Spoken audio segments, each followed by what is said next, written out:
Larga tayo alas 7.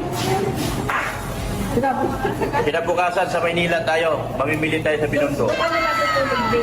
Wow! Second anniversary ng EDSI ready na mga kalingap.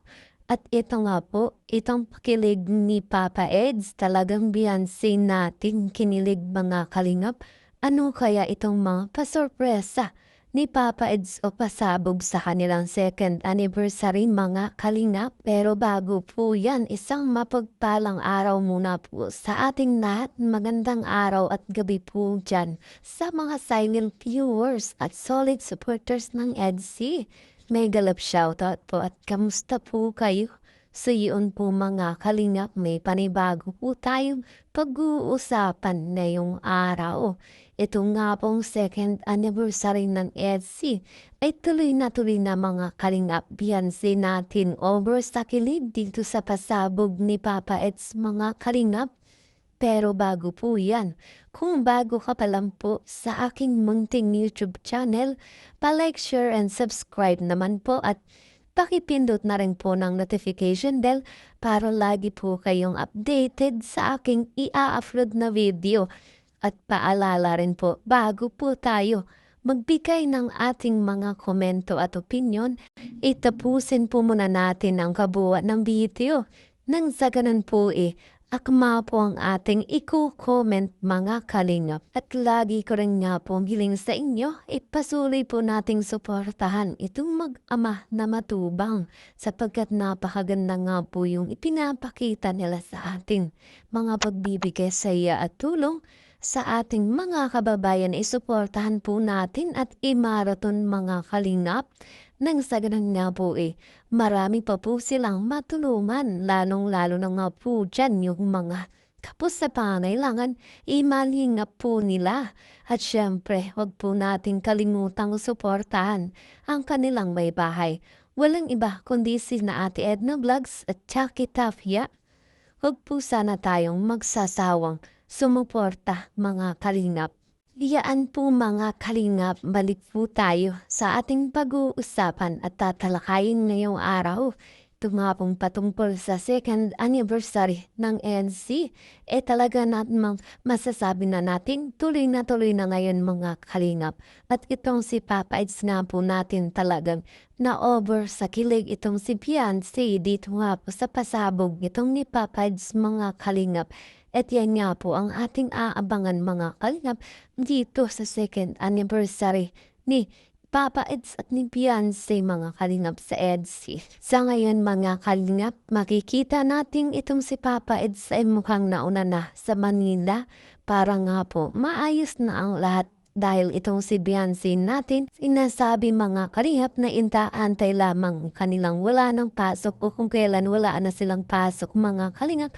At ito nga po yung update para dito. Alis tayo. Biyernes.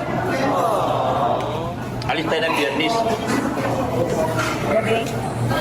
Hanggang 19 ng hapon. Hindi kaabot ng hapon. Hanggang hapon? Ha? Alas 6? Larga tayo alas 7. Kinabukasan sa Maynila tayo. Mamimili tayo sa Binondo. Wala tayong tulugan. Wala tulugan. Saka na tayo matulog sa gabi. 19 tayo larga.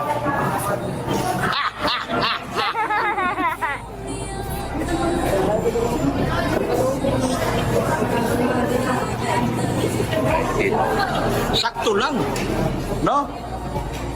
20, nasa Divisoria tayo. Diretso tayo talaga doon. Diretso tayo doon. At yun nga po ang update natin dito kay Beyonce mga kalingap at talagang malinaw dito. Nasa 19 nga po or sa Biyernes ang alis nila mga kalingap. At marami po talaga ang nag-aabang dito mga kalingap sa magaganap. At yun nga po ang ilan mga kalingap ay hindi na makapag-antay pa.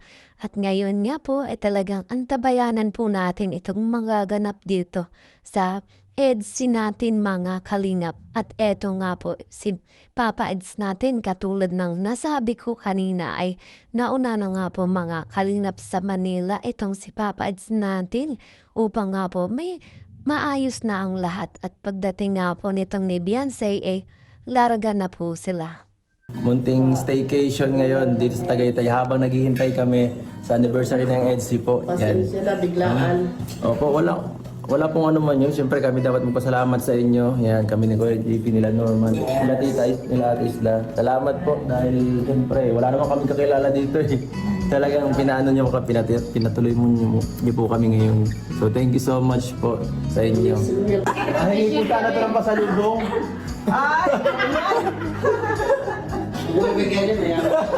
Kasi hindi ka nagsabi. Kasi wala sa Mga kastumpuya, mga yan. Asensya ka na normal.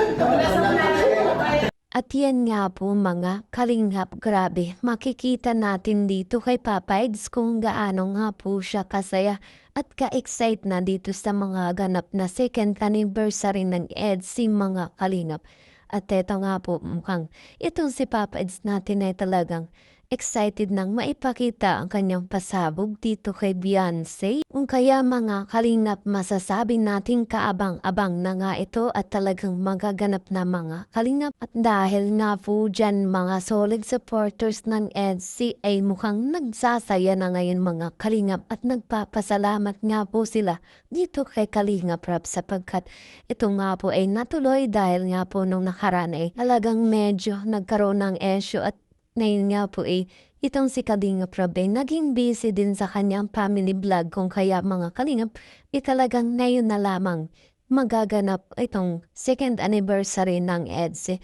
Pero kahit ganun pa man mga kalingap, ang mahalaga po ngayon ay mapapanood na nga po natin itong inaantay natin o inaabangan dito sa EDSI mga kalingap. O kaya sa ngayon pa lang ay sinasabi ko na sa inyong wag po nating kalimutang suportahan ang EDSI at palagi po nating panoorin ang kanilang vlogs mga kalingap. Nasa doon nga po patuloy pa rin itong pagtulong ni Kalingap Rab lalo nga po sa mga nangangailangan. At syempre, ganon din po dito kay Kuya Bal mga kalingap. At yan nga po mga kalingap, kung nagustuhan mo po ang aking video patuloy mo po akong suportahan at panoorin mga kalingap. Yan po mga kalingap, patuloy at sabay-sabay po nating abangan itong vlog ng EDSI mga kalingap sa mga magaganap at pasabog nga po ni Edo dito kay Beyonce mga kalingap. At yan nga po ang aking update patungkol sa EDSI na yun mga kalingap at patuloy pa po kayong sumuporta at manood sa aking next video. At sa ngayon mga kalingap, salamat po sa panonood sa aking mga vlog. Yun lamang po mga kalingap.